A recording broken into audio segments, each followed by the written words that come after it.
taona firifiry sika no ny andry alinefa firy no saika tsy tafandry tonga ihany ity lay andro ny fity efa maro be ny onja sy ny riky fa tsy naravy ilay fitiavansika ny fo mifankatino ivady odory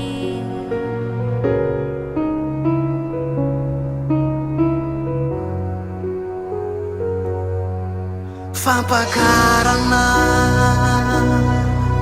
asambarana satria ny fo mifankatino ivady odory fampakarana asambarana satria ny fo mifankatino ivady odory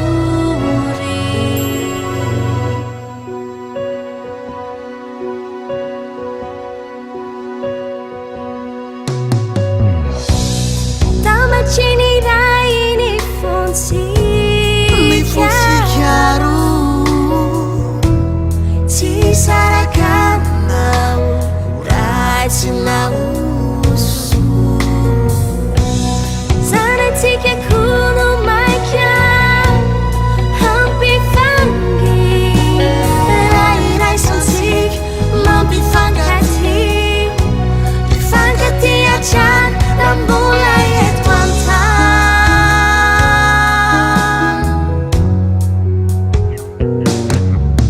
fampakarana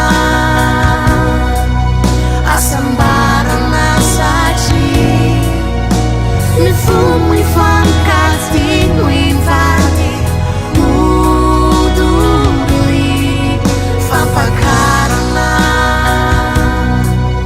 asambarana satria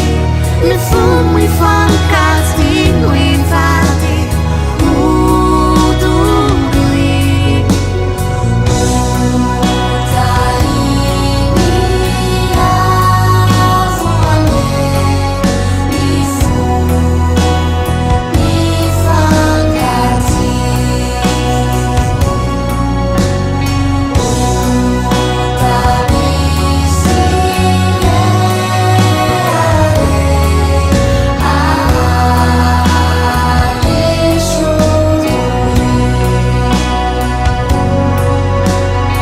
raha soa indrindra ry mpifankaty ny voantsay natao haharotro odory ny fitahiny tompony e irotsako anareo ifankaty atrany na inona izeo fampakarana asambarana satria ny fo mifankatino